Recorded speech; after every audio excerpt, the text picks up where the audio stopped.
예, 하나님의 말씀 창세기 13장입니다. 예, 하나님의 말씀 창세기 13장 7절부터 8절, 9절까지 제가 봉독을 해드리겠습니다.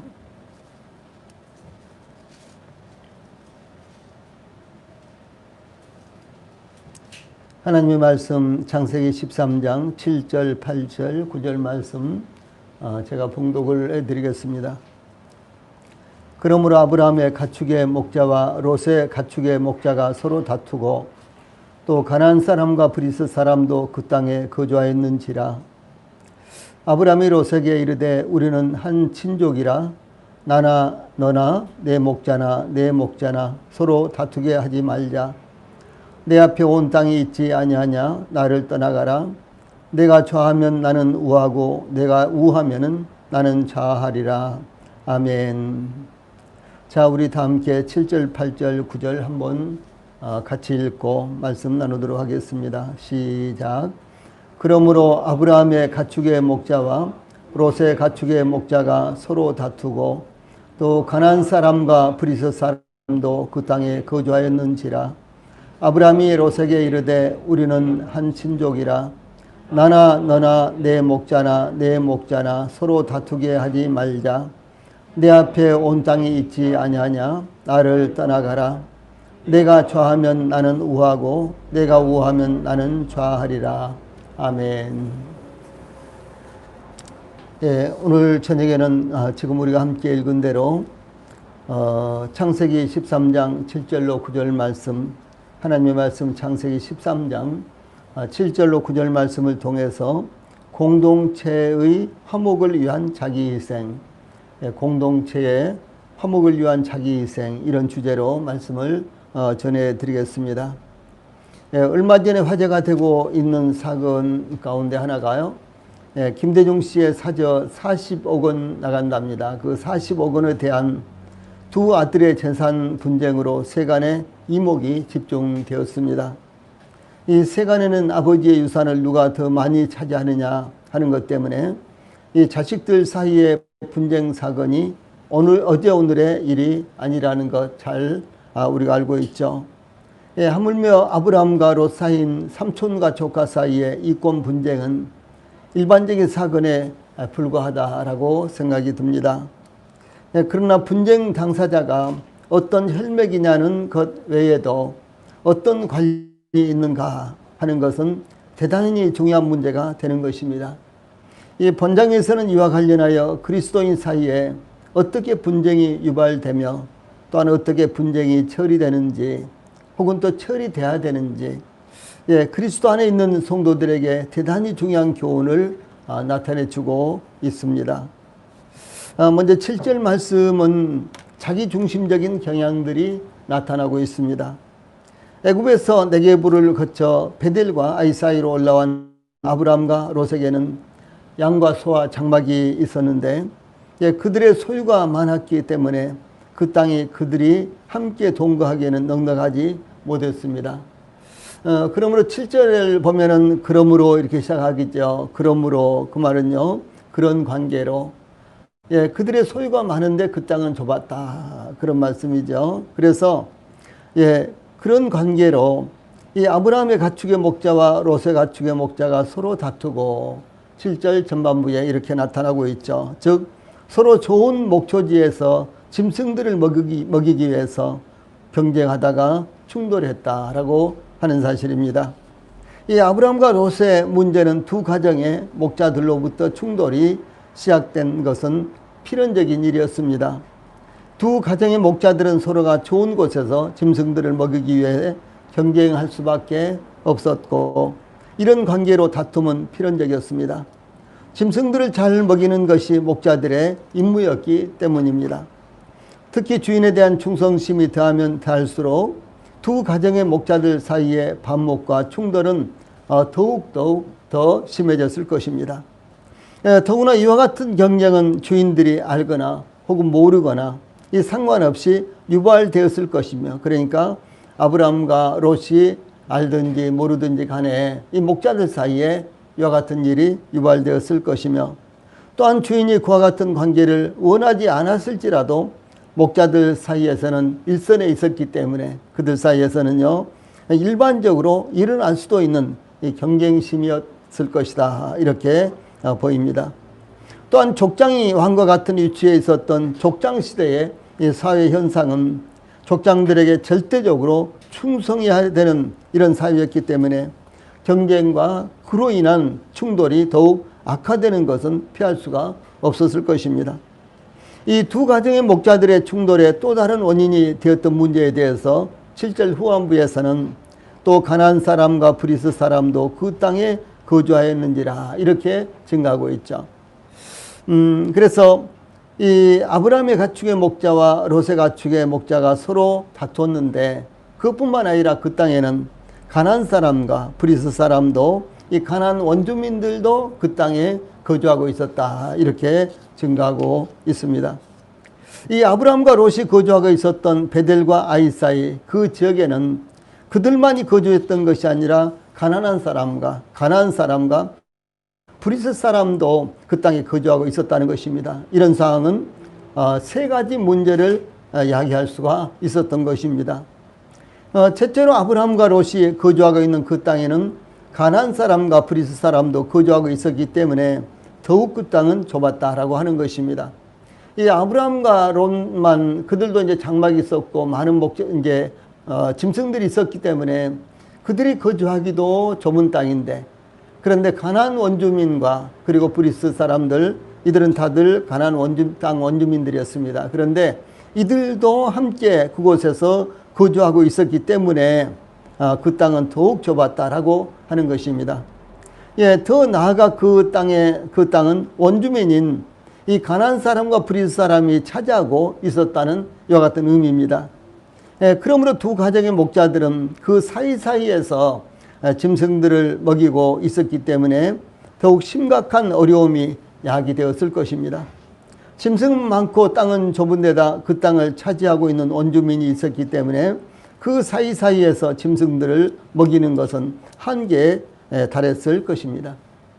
아마 여러분들은 전혀 생각할 수 없는 이야기입니다만은, 또 상상도 할 수 없는 이야기입니다만은, 제가 어렸을 때, 그때는요, 지피나 혹은 또 산에서 풀을 베다가요, 땔감을 사용을 했어요.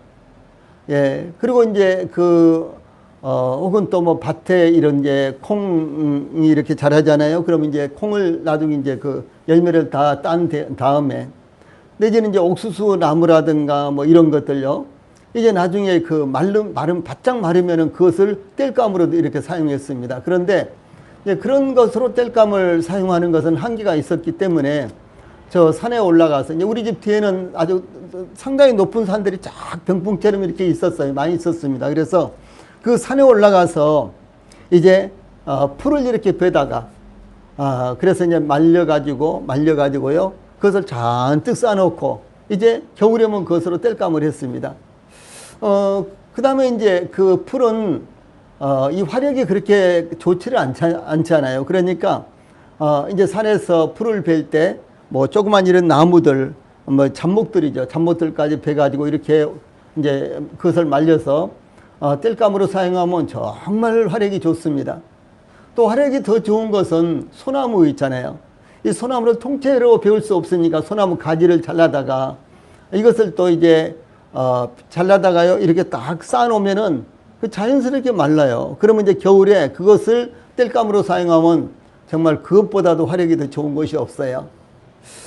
그런데 이제 산이 이제 아무리 많아도 이제 그 산이 이런 산이 아니기 때문에 다 개인 소유의 산들입니다. 그러니까 서로 자기 땔감을 이제 베기 위해서요, 자기 산에는 다른 사람들이 들어오지를 못하게 딱 이렇게 뭐 거기다 울타리를 쳐놓고 이제 그럴 수는 없는 거죠, 사이니까. 그런데 만약에 자기 산에 누군가가 들어와서 뭐 소를 먹이거나 아니 뭐 풀을 베거나 그러면 저 밑에서 막 소리를 지릅니다.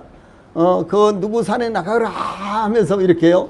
그래도 나가지 않으면 이제 쫓아 올라가서 싸우게 되고, 아무리 풀을 많이 베도 뭐 풀을 빼앗기고 뭐 이렇게 되는 거죠. 그래서 이제 그런 관계가 굉장히 그 당시에는 아주 엄했습니다. 그런데 이 사람 산과 이 사람 산 그 중간에 있잖아요. 중간에. 중간에는 이제 뭐 한 폭이 한 2m 정도 이렇게 이제 보통 중간을 이제 만들어 놓는데 거기에서는 아무 데라도 들어가서 이제 풀을 벨 수 있는데 그 풀이 너나 없이 와서 베버리기 때문에 아주 거의 벨 것이 없습니다. 그러니까 거기서 베는 척 하다가 옆에 가서 좀 베고 그렇죠. 들어가서 베고 또 베는 척 하다가 또 이 집 산에 가서 좀 베고 뭐 이렇게들 했어요. 저도 그렇게 해본 적이 있습니다. 저도 뭐 풀을 전문적으로 베러 다니고 그런 적은 없었지만은 저희 아버지한테 그 등에다 매는 이런 망태라는 거 있거든요. 그거 만들어 달라고 막 졸라가지고 그거 메고 친구들하고 이제 친구들 따라가는 거죠. 가서 풀을 베려고 하는데 풀이 있어야죠. 그러니까 친구들 따라서 그 산 딱 가운데 가가지고 옆에 가서 이렇게 몇 주먹 베고 또 이제 가서 몇 주먹 베고 이제 그런 적이 있었어요. 그래서 이제 이 롯과 아브람과 이 롯의 그 목자들 이야기를 이렇게 성경에서 보면서 제가 어렸을 때 그렇게 그때가 이렇게 생각이 나요. 또 심지어 이제 밭두렁, 논두렁이 있잖아요. 들에는. 그런데 이 밭두렁, 논두렁에도 풀이 이렇게 잘 자랍니다. 그런데 그것까지도 거름으로 쓰기도 하고요. 이 가축 먹이로 쓰기 때문에 아무나 들어가서 베지를 못하게 하는 거예요. 그 다음에 이제 아무나 들어가서 베면은 또 곡식을 상하잖아요. 곡식을 또 상하게 되죠. 그러니까 아무나 절대로 못 들어가게 합니다. 그런데 이제 들에서 또 산에까지 올라갈 시간이 없어서 들에서 짐승들 먹이를 이렇게 풀을 뜯으려고 보면요. 또 이제 그 아무나 들어가서 이제 뜯을 수 있는 자리와 또 보면은 못 뜯게 하는 곳은 자연스럽게 많이 잘 자라 있는 거예요. 그럼 그 속에 가서 또 한 주먹 뜯으면은 또 저 건너편에서 누가 논두렁에 풀 뜯냐 그러면서 외치면 또 얼른 나오고 이제 이렇게들 했는데 그때가 생각이 나요. 그래서 이제 아브라함과 이 롯이 그 땅에서 살기도 좁았는데 그 땅의 원주민들이 또 다 차지하고 있었기 때문에 아마 아브라함과 롯은요, 그 목자들은 그 사이사이에 다니면서 짐승들을 먹이려고 했으니까 굉장히 어려웠겠죠. 그래서 자연스럽게 아브라함의 목자와 그리고 롯의 목자들이 서로 다투기 시작하고 또 어떤 때는 이것이 아주 큰 싸움으로 아마 변질이 되지 않겠느냐 이렇게 생각을 합니다. 얼마 전 코로나19가 우죽순처럼 날마다 수많은 확진자를 발생시킬 때 마스크가 없어서 팔지 못했고 물량이 딸려서 수출하지도 못했습니다. 그래서 뭐 일주일에 이제 월요일 날은 어떤 사람들이 사고 이렇게 이제 요일제로 팔기도 하고 그랬지 않습니까? 그것도 뭐 많이 팔지도 않고요. 뭐 3장씩 팔고 뭐 이렇게 2장씩 팔고 이렇게 했을 때가 있죠. 이 마스크 업계에서는 마스크 제조를 하는 그 업계에서는 이 밤낮으로 공장을 가동시켜 마스크를 만들었는데 어느 날부터 중국으로부터 수입하던 원자재를 가져오지 못해서 공장을 돌릴 수가 없어서 마스크 생산업체들이 발을 동동동 구르는 이와 같은 어려운 때가 있었습니다.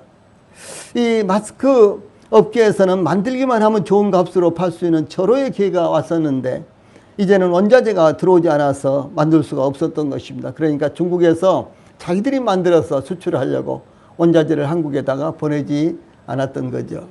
근데 이런 이제 일들이 다반사로 어디에서나 일어날 수 있습니다. 그래서 국가와 국가 사이에서도 얼마나 분쟁이 많습니까? 그렇죠. 우리나라는 독도를 두고 일본과 참 정말로 이상해요. 그렇죠. 우리가 생각할 때는요. 근데 또 일본 사람들은 자기들 거라고 또 뻑뻑 그렇게 우기고 또 그런가 하면 또 저 남쪽에 있는 동남쪽에 있는 남서쪽에 있는 이와 같은 바다는 또 중국과도 또 분쟁이 일어나고 있고 또 칠광구 같은 경우는 또 일본과도 또 분쟁이 일어나고 있고 이러지 않습니까? 또 최근까지도 일본하고 중국은 그 여기에 때문에 아주 심각하게 이렇게 또 대치가 된다든가 계속해서 이제 분쟁이 일어난다든가 그런 경우들을 우리가 볼 수가 있는 것입니다. 그래서 이와 같이 아브라함과 롯의 짐승들이 이제 다 많기 때문에 함께 짐승을 치기에 어려운 상황이었는데 그 땅에는 일찍부터 가나안 사람과 브리스 사람이 터전을 잡고 살고 있었다는 것입니다. 예, 그러므로 땅은 한정되어 있었는데 비해서요, 더욱 어려운 상황이 계속해서 전개되고 있는 이와 같은 상황입니다. 둘째로 아브라함과 롯이 거주하고 있었던 베델과 아이 사이의 땅에는 그들뿐만 아니라 말씀드렸던 대로 가나안 사람과 브리스 사람도 그 땅에 거주하고 있었다는 것인데, 그러므로 그 땅이 좁기 때문에 아브라함과 롯뿐만 아니라 그 땅에 정착한 가나안 사람들과 함께 거주하기에 적절하지 않았다라는 것입니다. 이것은 현실적인 문제점이었습니다. 그러나 이와 같은 일로 말미암아 아브라함과 롯의 목자들이 서로 다투는 것은 그 땅에 살고 있는 가나안 사람과 브리스 사람에게 나쁜 이미지만 각인시키게 되었을 것입니다. 이것은 그리스도인들이 세상에서 어떤 모습을 나타내야 되는가라는 것을 교훈하고 있습니다. 그래서 고린도전서 6장에 보면은 만약에 어떤 교회 안에 성도들 사이에 분쟁이 있었을 때, 그러면 교회 안에서 해결하고 밖에서 세상 법에 이와 같은 송사를 해서요, 세상 사람들로부터 부끄러움을 받도록 하지 말라, 이런 말씀들이 나오죠. 참 중요한 것입니다. 그래서 혹시 이권과 관련해서 성도들 사이에 어떤 분쟁의 문제가 생긴다고 할지라도 그것을 세상 법정으로 가져가면 안 된다라고 하는 사실이죠. 그런데 오늘날 이 교회에 분쟁이 있었을 때 그것을 가지고 세상 법정으로 나가서 기사화가 되고, 그리고 이제 방송 타고 신문에 오르락 내리락 하고, 그래서 교회가 얼마나 신뢰를 잃어버리고 있는 것입니까? 다음에 셋째로, 그런데 더 중요한 것이 여기에 있습니다. 그것은 아브라함과 롯이 서로 다투는 것을 이 가나안 사람들에게 보여주게 된다면, 이 아브라함과 롯이 각각 많은 재물이 있다고 할지라도 그들의 생존의 위협을 받게 된다라고 하는 사실입니다. 즉 아브라함과 롯이 서로 다투는 틈을 이용하여 가나안 족속들은 이들을 해치려 할 것이 틀림없기 때문입니다. 서로 다투게 되면 힘을 잃게 되고, 그 기회를 이용하여 원주민들은 아브라함과 롯을 공격하여 그 땅에서 쫓아내거나 생존에 위협을 가할 수가 있을 것입니다. 예, 그러므로 두 사람의 목자들 사이의 다툼은 더 큰 불행한 결과를 가져올 가능성이 대두되고 있었던 것입니다. 잠시 다툼의 원인을 살펴보면 인간관계에 있어서 다툼과 분쟁은 그 대상이 누구든지, 예를 들어 부부간이든지 부모와 자식 간이든지 이웃 간이든지 교회 안에 교우들 사이든지 간에요, 그 대상이 누구든지 욕심과 자기 교만으로 말미암아 미움과 시기심에서 오는 것입니다. 욕심이 점점 커지면은 이제 서로 경쟁하게 되고요, 또 그런가 하면 또 자기 교만이 넘치게 되고, 그것은 상대방을 미워하고 또 상대방을 시기하게 되어서 분쟁은 점점 가열된다라고 하는 사실입니다. 예, 잠언 13장 10절에 이와 같은 말씀이 나옵니다. 또 야고보서 4장 1절에서는 야고보는 너희 중에 싸움이 어디로 다툼이 어디로 쫓아나느냐, 너희 지체 중에서 싸우는 정욕으로 쫓아난 것이 아니냐, 이렇게요. 이 다툼의 원인이 우리 지체 중에 있는, 우리의 육신 가운데 있는 싸우는 정욕이라고 이렇게 증가하고 있습니다. 이 싸우는 정욕이라는 것은 쾌락을 얻고자 하는 욕망을 의미하는 것입니다. 즉 자기 만족을 채우기 위한 욕심, 이것을 가리켜서 싸우는 정욕이라고 이렇게 말합니다. 아브라함과 롯의 목자들도 자신들의 육신적인 욕구를 채우기 위해서 다툼이 일어났습니다. 예, 그러므로 그리스도인들은 다툼의 욕망을 성령의 능력으로 물리칠 때 화목함을 얻을 수 있다는 사실을 잊지 않기 바랍니다. 예, 다음에 8절 말씀을 통해서 공동체의 화목을 위한 전제 조건이 어떤 것인가, 이런 내용이 나타나고 있습니다. 다른 말로 한다면, 예를 들어서 우리 교회 성도들 사이에 또 교회 전체적으로 어떤 문제가 발생했을 때 이와 같은 문제를 해결하기 위해서 전제되는 조건은 어떤 것인가, 이런 말씀입니다. 아브라함의 목자와 롯의 목자들 사이에 다툼이 일어나자 아브라함은 롯에게 해결 방안을 제시를 했습니다. 즉 다툼이 일어날 때 방관한다거나 부추기는 것이 아니라 그 해결 방안을 제시하는 것은 문제를 확대하지 않고 잠재우기 위해서 중요한 것입니다.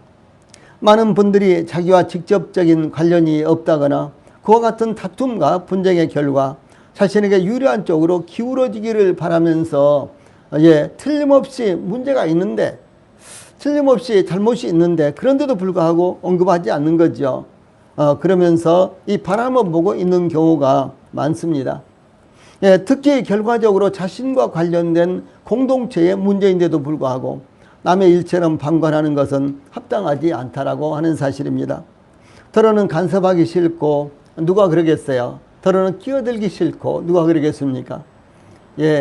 그래서 간섭하기 싫고 끼어들기 싫다는 생각을 하면서 이제 그것이 바로 방관하는 자세로 나타날 수 있다라고 하는 것입니다.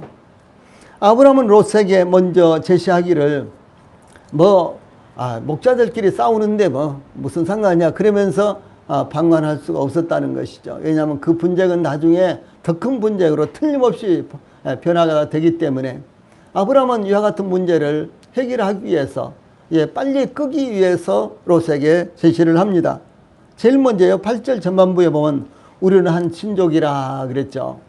우리는 한 혈육이다 그렇게 이야기합니다. 그래서 그들 사이의 관계를 언급했습니다.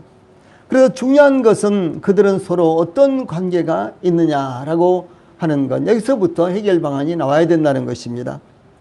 오늘날은 가족 간 다툼도 많이 일어나는데 심각해지면 살인을 한다거나 자살을 하는 경우도 드물지 않습니다. 이와 같은 일이 요즘은 얼마나 많이 발생을 하는지, 요즘같이 그렇게 살인사건도 많이 나오고 자살사건도 많이 나오는지, 참 너무너무 많이 이런 사건이 나온다라고 생각할 때가 많이 있습니다. 특별히 형제 간의 유산 싸움은 이 세간의 화제가 되는 경우들이 수없이 많이 발생하고 있죠. 우리나라의 재벌들의 후손들 중에서 유산 싸움이 일어나지 않는 재벌은 아마 없을 것 같습니다. 이와 같은 현상은 사회의 모범이 돼야 되는 계층에서 오히려 불미스러운 일이 일어나기 때문에 모든 국민들 앞에 덕스럽지 못할 뿐만 아니라 좋지 않은 영향을 끼치는 것입니다. 예를 들어서 아주 유명한 사람이 자살을 한다. 그러면 그 일로 말미암아 받은 사람들이 충격을 잃고요. 이제 자살하는 것을 아주 쉽게 생각을 하게 되는 것이죠. 또 이와 같이 돈이 많이 있는 재벌들, 그들은 대대로 그야말로 생활해도 부족하지 않겠죠. 그런데도 불구하고 이런 사람들이 재산 싸움에 휘말리게 되면 저런 사람도 그러는데 우리가 당연하지 이렇게 생각을 하게 된다는 것이죠. 그래서 이와 같이 믿지 않는 사람들의 이와 같은 다툼도 그것을 우리가 어쩔 수 없이 소식을 듣게 되고 또 보게 되기 때문에 결과적으로 그런 것들이 교회 성도들한테도요 좋지 않은 영향을 반드시 미치게 되는 것입니다. 그래서 이와 같이 교회 안에서도 분쟁이 일어났을 때 그 해결책을 찾기 위해서는 우리는 하나님 앞에서 누구인가 하는 관계를 먼저 생각해야 되는 것입니다. 또한 이 교회라는 하나님의 공동체 안에서 우리는 서로 어떤 관계인가를 생각하고 이 다툼을 해결해야 하는데 임해야 할 것입니다. 교회의 문제가 세간에 알려지고 세상 재판으로 판결을 받는다는 것은 가장 부끄러운 것입니다. 이것이 바로 조금 전에 말씀드렸던 대로 고린도전서 6장 1절로 7절에 나타나 있는 말씀입니다. 그러므로 아브라함은 롯에게 우리는 한 친족이라 이렇게 언급한 것은 집안 싸움은 서로의 관계를 악화시키고 시족 사회와요 시족 국가를 이루는 당시의 사회 현상으로 보아서 하나님의 영광을 가리는 것은 물론 서로에게도 덕이 되지 않을 뿐만 아니라 원주민들에게도 좋지 않은 이미지를 심어주고 동기를 부여할 수가 있기 때문에 그렇습니다. 그러므로 아브라함은 나나 너나 내 목자나 서로 다투게 하지 말자. 로사 나와 너가 다투면 되겠느냐. 로사 너의 목자와 나의 목자가 다투면 되겠느냐. 우리 서로 다투지 않도록 하자. 이렇게 먼저 제시를 한 거죠. 왜? 우리는 서로 혈육이기 때문에. 우리는 서로 혈육이기 때문에 그러면 안 된다라고 하는 것입니다. 그러므로 사랑하는 우리 성도들이 이와 같은 말씀을 정말 가슴 깊이 받으시고 교회 안에서요 우리가 이제 소수가 모여서 그리고 아주 밀접하게 가족처럼 이렇게 교제하면서 이렇게 이제 생활을 하기 때문에 주님을 섬기기 때문에 더더욱 아주 아무것도 아닌 사사로운 것도 마음에 거리게 되고요. 나하고 그렇게 가까운데도 불구하고 그래 그렇게 나를 섭섭하게 해. 사소한 것까지도 그렇게 한다는 것이죠. 그래 가족들 사이의 분쟁은 무슨 큰 손해를 본다든가 그런 것이 아니라 이와 같이 아주 사사로운 것 아무것도 아닌 것 거기서부터 출발을 하게 되는 것입니다. 그래서 이런 점에 있어서 우리 성도들이 교회 안에서요 늘 마음을 열고 양보하고 겸손하고 그리고 상대방을 인정해주고 이런 마음이 꼭 필요하다는 것입니다. 예, 그러므로 아브라함이 제의한 것처럼 서로 다투게 하지 말자라고 한 것은 이 상대방의 의사를 존중하며 자신의 주장을 일부 양보하는 지혜와 미덕이 필요하다는 것을 말씀하고 있는 것입니다. 이 말씀은 잠언 10장 12절, 13장 10절에 나타나 있습니다. 그 다음에 이제 9절 말씀을 통해서 공동체의 화목을 위해서 필요한 것이 어떤 것인가. 이제 이런 내용이 이 속에 담겨져 있습니다. 다시 말해서 해결 방안이 이 9절에 나타나 있는 것입니다. 이 아브라함은 다툼의 해결 방법으로 내 앞에 온 땅이 있지 아니하냐. 나를 떠나가라. 내가 좌하면 나는 우하고 내가 우하면 나는 좌하리라 라고 제시함으로 이 조카 롯에게 먼저 선택할 수 있는 권한을 주었습니다. 이 아브라함과 롯의 목자들의 다툼은 환경적인 문제였습니다. 그들이 갖고 있는 환경적인 문제는 상대보다 더 좋은 것을 차지하고 싶은 육신적인 욕망으로 경쟁을 하게 되었고 다투게 된 것입니다. 예, 그러므로 아브라함은 그 욕망으로 인한 경쟁을 피하기 위해서 갈라서자고 제의한 것입니다. 때로 다툼을 피하기 위해서 갈라서야 될 이런 필요도 온다는 사실을 이 본문을 통해서 알 수가 있습니다. 옛날에는 딸들이 결혼하면 시집으로 보내지만 아들들은 결혼 후에도 몇 년씩 부모가 함께 살았습니다. 부모와 함께 살았습니다. 장남은 당연히 부모를 모셨지만 차남이나 삼남, 사남까지도 이 결혼 후에 몇 년 동안 부모와 같이 살았습니다. 그러다가 최소한 몇 년이 지난 후에 분가를 시켰죠. 그래서 어떤 가정은 할아버지, 할머니, 부모님, 그 다음에 큰아들, 큰며느리, 또 작은아들, 작은며느리, 그리고 옛날엔 참 많았잖아요. 그리고 그 밑에 이제 아들들 쭉, 딸들 쭉, 이렇게 이제 그야말로 대가족을 이루면서 살았던 그런 때도 있었습니다.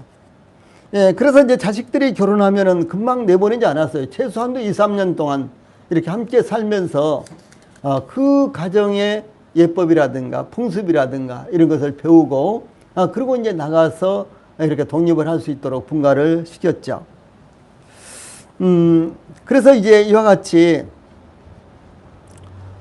이제 옛날 풍습은 그랬는데 지금은 장남도 또 부모님과 함께 살지 않은데 서로 피곤하기도 하고 간섭하거나 간섭받지 않고 싶기 때문에 서로 피차 좋은 대로 분가를 해서 이렇게 사는 것입니다. 나중에 부모님을 정작 모실지라도 일단은 분가를 하고 보는 것이죠. 그런데 지금은 이제 부모님이 연세가 아주 많아도 이제 부모님을 모시지 않는 이런 이제 그 풍습으로 점차 이렇게 이제 바뀌게 되고 있죠. 그래서 이제 기존으로 이제 기성 세대들은 그것이 이해가 안 되는 거예요. 왜냐하면 자기들은 부모님 돌아가실 때까지 모셨는데 이제 자식들은 결혼하자마자 분가를 해서 나가 살려고 하고 그래서 이제 분가를 하고 나가서 살면 부모님들 돌아보지도 않고 뭐 심지어 용돈도 넣어주지도 않고 뭐 생활비는 그냥요. 그러니까 부모는 섭섭하게 되고 그리고 이제 그 저변에 깔려 있는 이와 같은 궤본요. 결국 이제 메울 수 없는 이와 같은 쪽으로 점점점 벌어지는 것이 오늘날의 이와 같은 상황입니다. 이 사도 바울과 바나바가 제1차 전도여행을 마치고 예루살렘으로 돌아와서 제2차 전도여행을 계획하면서 두 사람은 아주 심하게 다퉜습니다. 아니 바울과 같은 이와 같은 참 영적으로 참 성숙한 이와 같은 믿음의 사람 사도가 아니 바나바와 같이 그렇게 마음 넓은 사람이 어떻게 바울과 함께요. 그렇게 심하게 다툴 수가 있느냐. 그러나 성경은 이것을 그대로 증거하고 있습니다.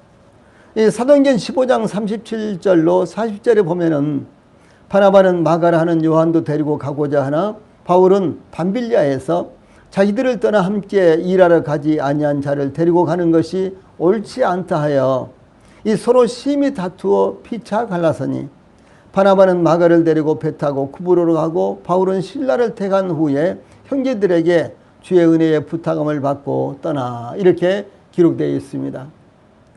예, 여기서 두 사람이 아주 심히 다투었다.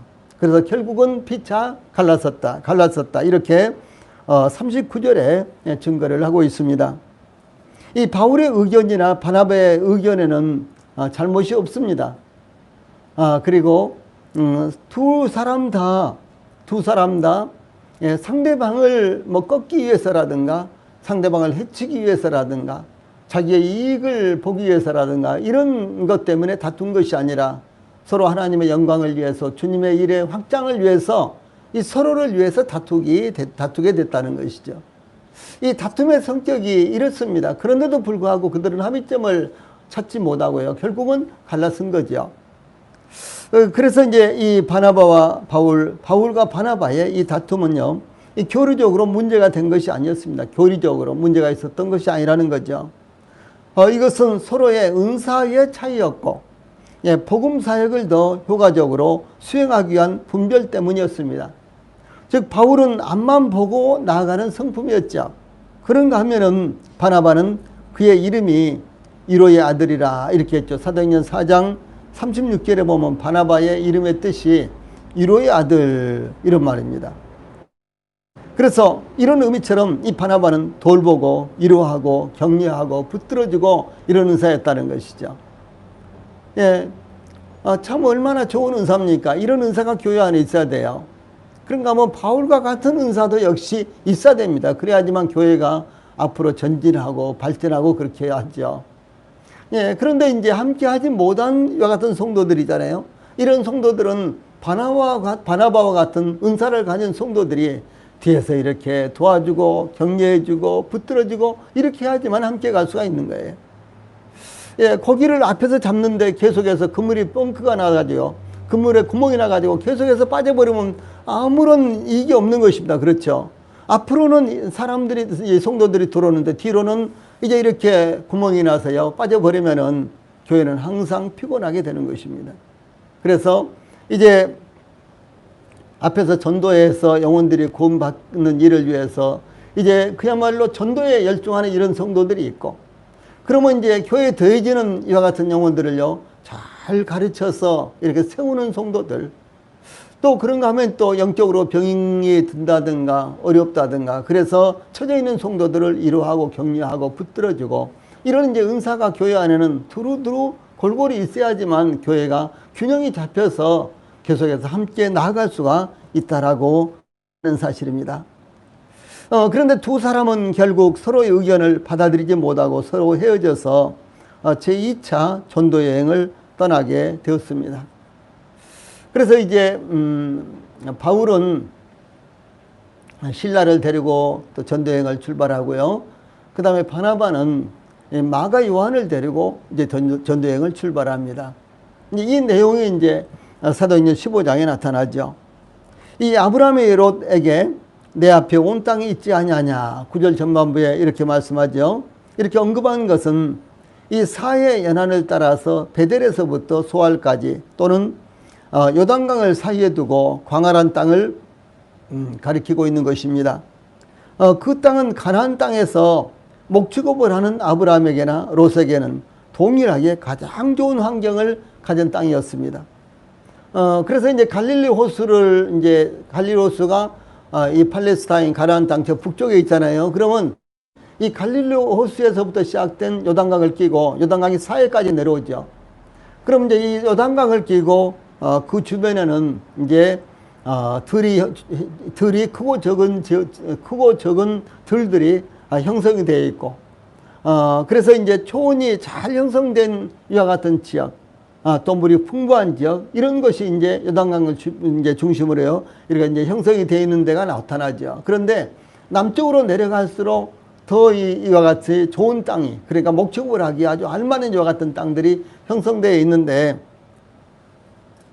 그래서 이제 아브라함이 롯에게 이렇게 말합니다. 내 앞에 온 땅이 있지 아니하냐. 그런데 이와 같이 이제 어떤 땅이든지 내 앞에 다 있다.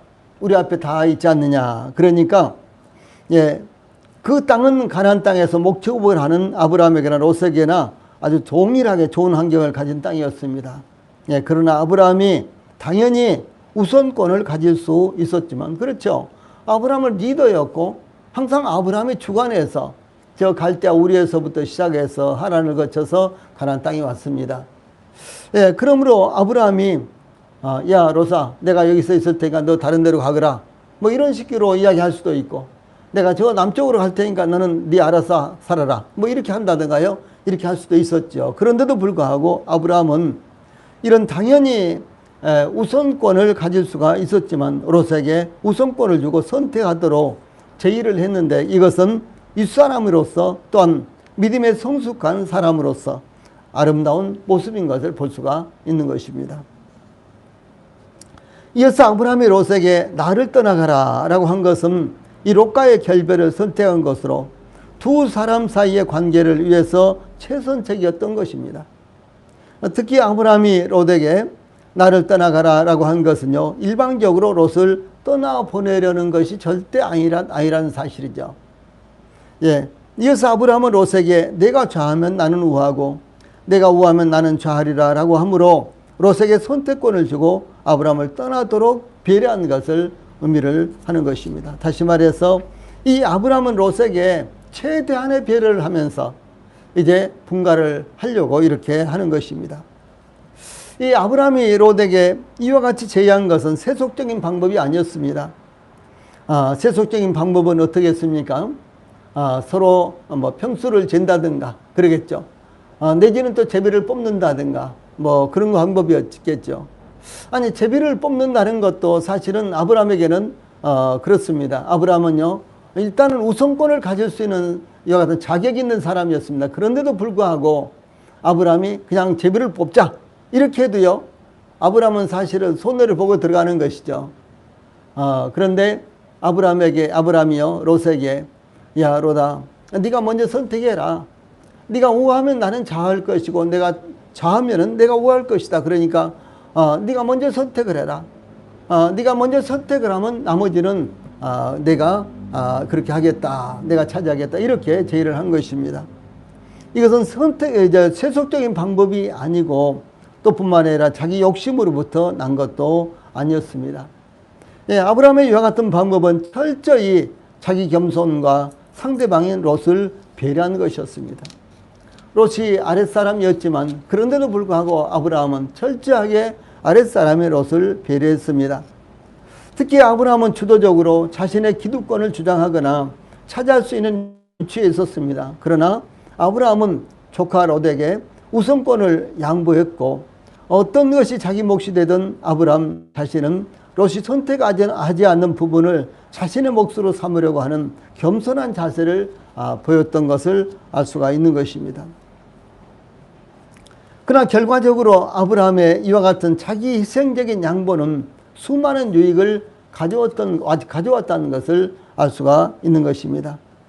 그래서 이 아브라함이 이와 같이 자기 희생적인 양보를 통해서 이제 수많은 유익을 가져왔는데, 그 부분이 어떤 것인가를 살펴보겠습니다. 첫째, 이 롯과의 평화를 유지함으로 가나안 족속과 브리스 족속에게 하나님을 숭배하는 사람들 사이에 화목한 모습을 나타냈습니다.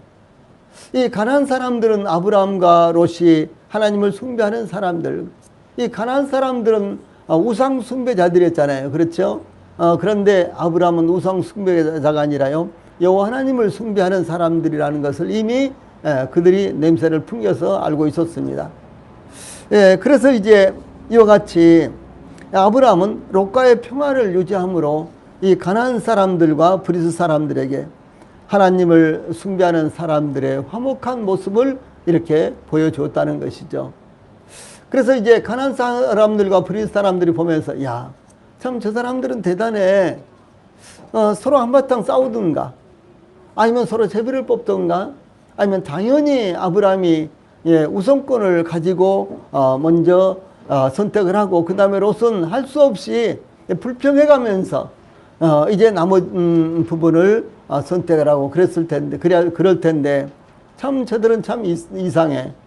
아니 글쎄 저 아브라함이 전체를 다 양보를 하잖아. 이런 모습을 보면서요 가나안 사람들은 틀림없이 감동이 되었을 것입니다. 둘째, 롯과의 다툼을 드러내지 않으므로 이 가나안 족속과 브리스 족속에게 아브라함과 롯을 가나안 땅에서 쫓아내거나 공격할 만한 기회를 주지 않았다는 것이죠. 그러니까 이제 아브라함과 롯 두 사람은요 이 가나안 사람들과 브리스 사람들에게 약점을 보이지 않았어요. 예, 만약에 약점을 보인다면 언제든지 가나안 사람들과 브리스 사람들은 이들을 공격했을 것입니다. 그래서 모든 것들을 송두리째 죽이고 빼앗았을 것입니다. 셋째로 롯과의 평화를 유지함으로 이방 세계에 하나님의 영광을 가리는 일을 하지 않았습니다. 교회가 참 어려운 일로 교회가 이제 다투는 이와 같은 어려운 일로 말미암아 세상 사람들은 교회를 굉장히 얕잡아 보게 되고 뭐 지들이 하나님을 믿는 사람들이라 그러지만 뭐 하나님이 진짜 계시면 그러겠어 이렇게 한다든가요. 이렇게 이제 교회를 비웃게 되는 것입니다. 심지어 성도들도 이제 교회 안에서 서로 다투게 되면은 성도들끼리도 서로를 무시하게 되고 비웃게 되는 거죠. 뭐 지가 믿음이 있어 뭐 자기가 뭐 교회에서 이러쿵저러쿵 하지만은 보니까 믿음이 어디가 있어 마찬가지야 지나나나 이런 식으로 생각을 하게 된다는 거죠. 그렇죠. 예. 저희들이 이제 이렇게 교회 안에 있으면서도요 또 어떤 교회에서 뭐 교회 안에서 다툼이 일어났다 내지는 또 교회 안에서 분쟁이 일어나서 뭐 재판을 받는다더라 그런 일이 있으면은 얼마나 불쾌해요. 예. 그렇게 초대형 교회를 이루면서도 뭐 그렇게 싸울 것까지 뭐가 있느냐. 왜 그런 부정한 일을 만들어 가지고 교회 안에 그렇게 시끌벅적하게 싸우고 세상에 그것을 알리느냐. 저희들도 그런 모습을 보면 참 불쾌하고 안타깝고 그러지 않아요. 네, 마찬가지입니다. 교회 안에서도 그렇고 교회 밖의 세상에서도 그런 모습을 보면서요. 이것은 이제 결과적으로 하나님의 영광을 가리게 된다는 것이죠. 다음에 네 번째로 믿음이 불분명한 롯에게 믿음의 사람의 본을 보여주므로 롯을 비롯하여 다음 세대에 믿음의 사람의 삶의 본을 보여주는 계기가 되었습니다. 예, 약 4,000년도 더 지난 이와 같은 이야기입니다만 이 아브라함의 이와 같은 격스러운 이와 같은 모습은요 오늘날 저희들이 생각할 때도 참 대단히 귀감이 되지 않습니까? 참 역시 아브라함은 믿음의 사람이야. 역시 아브라함은 전적으로 하나님만을 의지하고 모든 것을 하나님께 맡기는 믿음의 사람이야. 자, 이런 이제 아브라함에 대해서 우리가 이렇게 생각하게 되지 않습니까? 근데 그것은 아브라함과 롯에게 뿐만 아니라 이제 그 후손들이 계속해서 아브라함의 이와 같은 이제 모습을요, 대단히 귀감으로 생각하고 기준으로 본으로 삼았을 것입니다. 다섯째, 아브라함의 이와 같은 자기 희생을 통해 이 공동체의 화목을 위해서는 누군가가 반드시 솔선수범하여 자기 희생을 무릅쓰지 않으면 일이 해결되기 어렵다라고 하는 사실입니다. 아니, 중간을 딱 쪼개도요, 내가 좀 더 가져야 되는데, 아니, 저 사람이 더 좋은 걸 가졌잖아. 이렇게 생각을 하게 되는 거예요. 그렇죠. 예. 중간을 딱 공평하게 쪼개도, 이제 그 마음 가운데는 그래도 내가 좀 더 가져야지. 왜 반으로 나눠? 이런 생각을 한다든가요. 내가 좀 더 좋은 걸 가져야 되는데 저 사람이 더 좋은 걸 가졌잖아. 이렇게 생각을 하게 된다는 것이죠. 예. 그래서 이제 분쟁을 종식시키기 위해서는요, 이 다툼을 종식시키기 위해서는 반드시 누군가가 자기 희생을 감수하지 않으면 해결될 수가 없는 것입니다. 그야말로 형님 먼저, 아우 먼저, 이런 자세가 없으면은 절대로 분쟁은 해결될 수가 없는 것입니다. 그래서 교회 안에서뿐만 아니라 가족들 사이에서도 마찬가지고요. 이것은 사회에서도 마찬가지입니다. 법리를 통해서 법적으로 다투어야 될 일도 물론 있겠죠. 사회생활 하다 보면요. 물론 있습니다. 그러나 교회 안에서라든가 가족관계 문제 이런 문제들은요.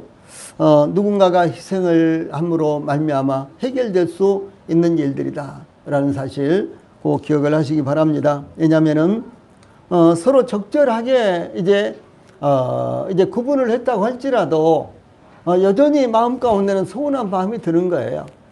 지가 어떻게 그럴 수가 있어 나한테 그렇게 욕심을 부리면 되겠어 이런 식으로요. 이제 이런 생각이 항상 든다는 것이죠. 그래서 자기 희생을 감수하지 않으면 절대로 교회 안에서라든가 가정 안에서 분쟁은 해결될 수가 없는 것입니다. 우리는 주님의 몸이라는 공동체를 이루고 있습니다.